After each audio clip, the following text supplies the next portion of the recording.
இன்னைக்கு Chennai, Bangalore, Bangalore, Hyderabad bullet train, ஜப்பானில் ஓடுற மாதிரி ட்ரெயின் வரப்போகுது.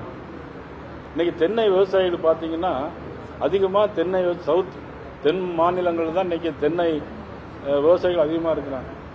அவர்களுக்கு அதிகமாக நிதி ஒதுக்கி கொடுத்து, அது காரணம் என்னன்னா, மத்திய விவசாயத்துறை அமைச்சர் சிவராஜ் சிங் சவுகான் அவர்கள் கோயம்புத்தூருக்கு 2 முறை வந்து அங்குள்ள தென்னை விவசாயிகள் எல்லாம் பார்த்து பேசி, அதனுடைய அடிப்படையில் நமது தமிழக பாரதிய ஜனதா கோரிக்கையை ஏற்று இன்னைக்கு தென்னை விவசாயிகளுக்கும் முந்திரி விவசாயிகளுக்கும் இன்னைக்கு அதிகமான திட்டங்களை இன்னைக்கு மத்திய அரசு அறிவித்திருக்கிறது.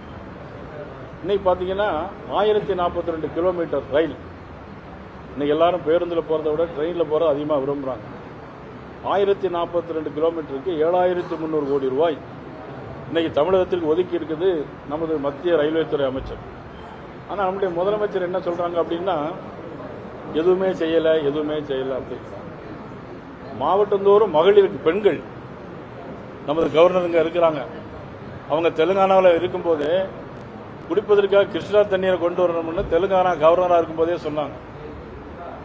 ஆனால் மாவட்டந்தோறும் மகளிருக்காக ஒரு இடம் ஏற்படுத்தப்பட்டு மகளிருக்காக உயர்த்த வேண்டும் என்பதற்காக மாவட்டத்தோறும் மகளிருக்காக மையங்கள்.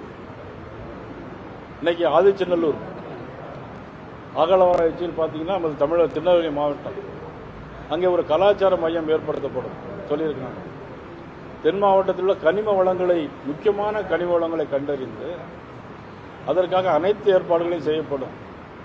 ஏன்னா இன்னைக்கு நெல்லை மாவட்டத்திலிருந்து அவ்வளவு கனிம வளங்களும் செங்கோட்டை வழியா இன்னைக்கு கேரளாவுக்கு போயிடுது.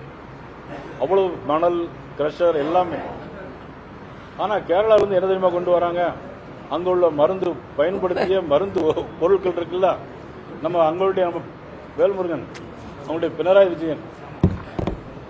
விஜயன் அங்கிருந்து பழைய மருந்து கழிவுப் பொருட்கள்லாம் இருக்குல்ல, அதெல்லாம் ஏற்றி தமிழ்நாட்டுக்கு கொண்டு வராங்க.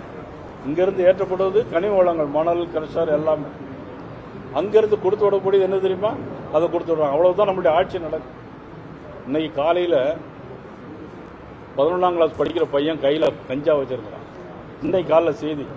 இன்னைக்கு காலையில் வட இந்தியாவில் வந்து பார்த்தீங்கன்னா அருவாளால் வெட்டி சாக்குப்படையில் கட்டி அனுப்பி விட்டுறாங்க. வட இந்திய தொழிலாளருக்கு பாதுகாப்பு கிடையாது, சட்டம் ஒழுங்கு எங்கேயுமே கிடையாது தமிழ்நாட்டில். இவ்வளவு மோசமான சூழ்நிலை இன்னைக்கு போயிட்டு இருக்கு.